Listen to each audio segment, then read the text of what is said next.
20ஆம் தேதி நீங்க பேரணி நடத்த போறீங்க. அந்த ஒரு பேரணியினால இதற்கான தீர்வு வந்துடும் நினைக்கிறீங்களா? அந்த ஒரு பேரணிக்காக அந்த ஒரு பேரணியில இந்த தீர்வு வந்துருமான்னு நான் சொல்ல முடியாது. ஆனா தீர்வை நோக்கி நகர்த்துவதற்காக ஒரு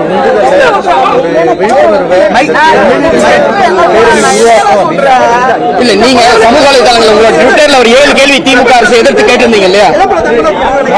சட்ட ரீதியா சரியா விசாரிச்சு சரியான குற்றவாளிகளை கண்டுபிடிச்சு இந்த சரியான குற்றவாளிகள் எதன் பின்னணியில இந்த குற்றத்தை நிகழ்த்திருக்கிறாங்கன்றத தீவிரமா விசாரணை செய்து அது சரியா தட்டுபூர்வமா நிரூபிச்சு அந்த நிறுவனம் அடிப்படையில் அந்த குற்றவாளிகள் குற்றம் புரிவதற்கான தண்டனையை இந்த சட்டம் ஏற்கனவே உருவாக்கி வச்சிருக்கு. அந்த சட்டத்தின் அடிப்படையில் அந்த தண்டனை அவர்களுக்கு கிடைத்தாலே அது பெரிய விஷயம். அடுத்தடுத்து நிறைய பேர் கைதாகிறாங்க. யார் மேல சந்தேகம் இருக்கு?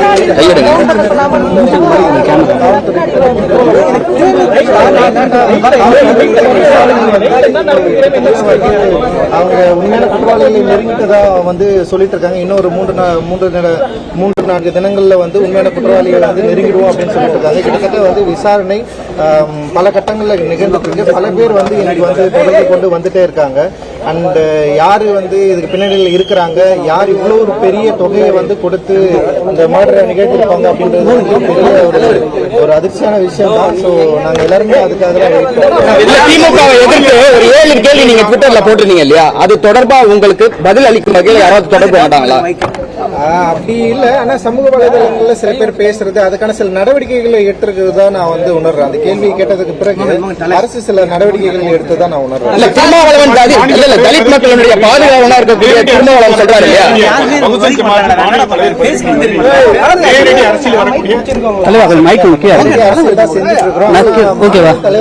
விருப்பம் இல்லை. விசாரணை நடந்த நேரத்தில் திடீர்னு என்கவுண்டர் நடந்திருக்கு. நீங்க யாருமே வாய் திறக்கல. இல்ல, இந்த என்கவுண்டரை நான் ஆக்கப்பூர்வமான விஷயமா நான் பார்க்கல. சரியான குற்றவாளிகள் எந்த அடிப்படையில் அவங்க குற்றம் நிகழ்த்திருக்கிறார்கள் என்பதை சரியா விசாரித்து நீதிமன்றத்தில் வச்சு அவர்கள் அந்த குற்றத்தை நிரூபிக்கிறது தான் சரியான வழிமுறை அப்படின்னு நான் நினைக்கிறேன். அந்த என்கவுண்டருக்கு எப்பவுமே நான் எதிரானவன். ஆனா 20ஆம் தேதி நீ பேர் வச்சிருக்கீங்க. ஆனா சமூக வலைதளங்கள் நிறைய பேர் சொல்றாங்க இது காழ்ப்புணர்ச்சிக்காக பண்ற விஷயம். உங்க நிறைய பேர் விமர்சிக்கிறாங்க. அவங்களுக்கு ஏதாவது கருத்து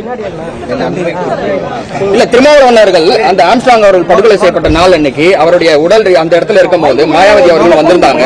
அப்ப அவர் என்ன சொன்னார் அப்படின்னாக்க சிபிஐ விசாரணை வேண்டும் இல்லையா? இப்ப அவர் மு.க. ஸ்டாலின் சிஎம் சந்திச்சு வந்ததுக்கு அப்புறம் சிபிஐ விசாரணை தேவையில்லை அப்படிங்கிறாரு.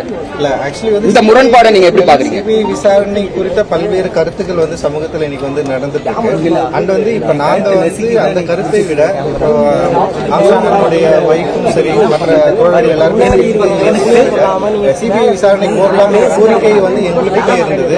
ஆனாலும் கூட இப்ப தமிழக அரசு சார்பாக காவல்துறை இப்ப விசாரிக்கிற விசாரணையோட போக்கை உடனடியே நாங்க அதை எந்த விதத்திலும் பாதிச்சிடக்கூடாது அப்படின்றதுக்காக சில பொறுமையை இன்னும் முடிச்சிருந்தேன்.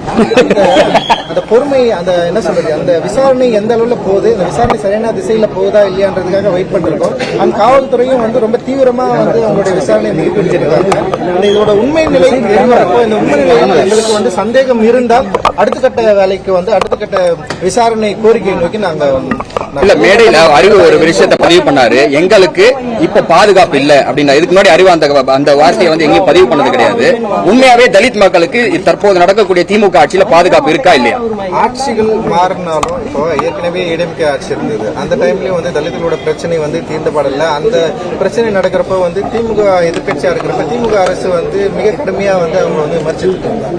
ஆனா அதே ஆட்சி திருப்பி வரப்போ தலித்துகள் தொடர்ந்து தாக்கப்படுறது, தலித்துகளோட பிரச்சனைகள் 2ஆம் தரமும் பார்க்கப்படுறது அப்படின்ற நிலை தொடர்ந்து நிகழ்ந்துட்டே இருக்கிறதுல எங்களுக்கு மிகப்பெரிய விமர்சனம் இருக்கு. அந்த விமர்சனத்தை நம்ம தொடர்ந்து இதுக்கு முடிவுதான்.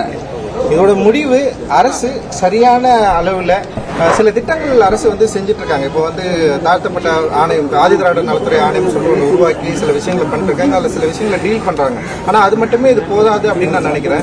இதற்கான விழிப்புணர்வு சரியான அளவில் இல்லை. குறிப்பா ஆட்சி அதிகாரிகள் கிட்ட இப்போ என்னன்னா இப்போ அரசு அப்படின்றதை ஆட்சி அதிகாரங்களால் நிகழப்படுறது. ஆட்சி அதிகாரிகள் சரியான அளவில் அவங்களுக்கான பவர் இருக்குதா இல்ல அரசியல் ரீதியான ஆட்களுக்கு பவர் அதிகமா இருக்குதா அப்படின்ற ஒரு கேள்வியே இங்க இருக்கு.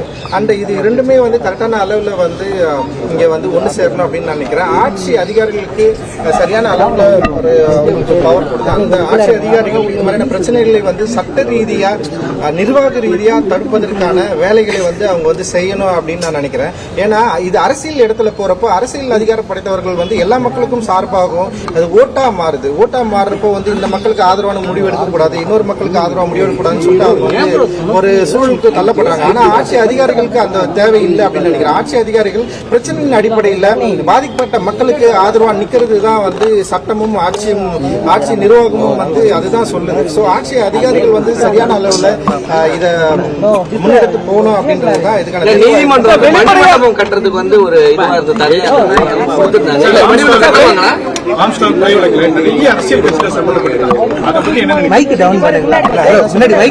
நடந்துட்டே இருக்கு. எங்களுக்குமே வந்து இப்ப புது புது ஆட்கள்ல வந்து வந்துட்டே இருக்கிறப்ப வந்து எங்களுக்குமே அதிர்ச்சியா தான் இருக்கு. நாங்கள் அதை எதிர்பார்க்காத ஆட்கள் உள்ள வந்துட்டு இருக்காங்க.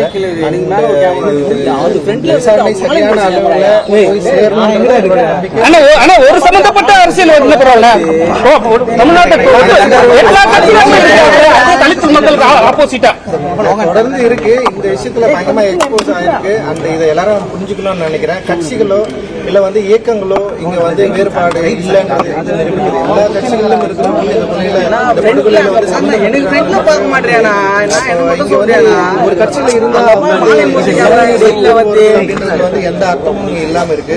ஏன்னா கட்சி மாறுபடுத்து இங்க வந்து சமூகமா நம்ம இருக்கிறப்போ சமூகத்தில் இருக்கிற அந்த பிரிவினை வந்து பயங்கரமா எக்ஸ்போஸ் ஆகுது அப்படின்னு நான் நினைக்கிறேன்.